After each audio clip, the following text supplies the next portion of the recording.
ఆహ్వానం. కాకర్ల కృష్ణ ప్రముఖ తెలుగు చలనచిత్ర నిర్మాత గారికి చిరు సత్కార వేడుక. ఆగస్టు 9, 1940 సంవత్సరం కాకర్ల సూర్యప్రకాశరావు, రంగనాయకమ్మ పుణ్య దంపతులకు కాకర్ల కృష్ణ గారు కృష్ణా జిల్లా పెదముక్తేవి కూచిపూడికి దగ్గరలో ఉన్న మొవ్వలో ద్వితీయ సంతానంగా జన్మించారు. SLC వరకు వీరు చదువుకున్నారు. 1958లో వీరి వివాహం బేబీ సరోజిని గారితో గుడివాడలో జరిగింది.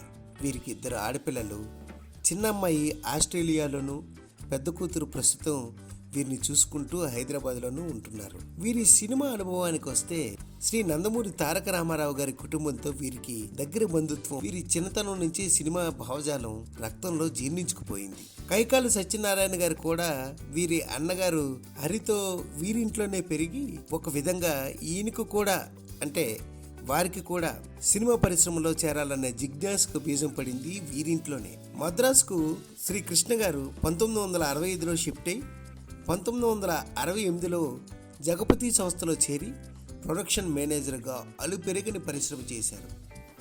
ఆస్తిపరులు, అదృష్టవంతులు, అక్కా చెల్లెలు మొదలైన పలు చిత్రాలకు ప్రొడక్షన్ మేనేజర్గా చక్కని సేవలు అందించారు. విపి రాజేంద్ర ప్రసాద్ గారు 70,000 రూపాయలు ఇవ్వవలసి ఉండగా ఆ డబ్బులు ఇవ్వండి, నేను స్వతంత్రంగా సినిమా తీస్తాను అని అడిగి ప్రొడ్యూసర్ అవతారం ఎత్తారు.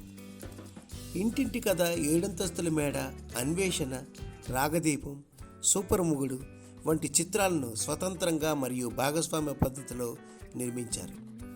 అంతేకాదు పల్లవిలో యమగోళ, ఈతరం మనిషి వంటి చిత్రాలు వీరి ఆర్గనైజేషన్లోనే నిర్మింపబడ్డాయి. ఎన్టీఆర్, ఏఎన్ఆర్, కృష్ణ, శోభన్ బాబు, చిరంజీవి, మురళీమోహన్ ఇలా ఇంచుమించు అందరి హీరోలతోనూ పనిచేశారు. విక్టరీ మధుసూదన్ రావు, దాసన్ నారాయణరావు లాంటి ప్రముఖ దర్శకులందరితోని అనుబంధం ఉంది వీరికి. ఇంటింటి కథ సెప్టెంబర్ 20న విడుదలై 50 వసంతాలు పూర్తి చేసుకుంది. ఈ సందర్భంగా మురళీమోహన్ గారి ఆధ్వర్యంలో పరుచూరి గోపాలకృష్ణ, బి గోపాల్ వంటి సినీ ప్రముఖుల నేతృత్వంలో డిసెంబర్ 24, 2023 ఫిల్మ్ నగర్ క్లబ్లో వీరికి జరిగే ఆత్మీయ సత్కార వేడుకకు మిమ్మల్ని సాధారణంగా ఆహ్వానిస్తున్నాం.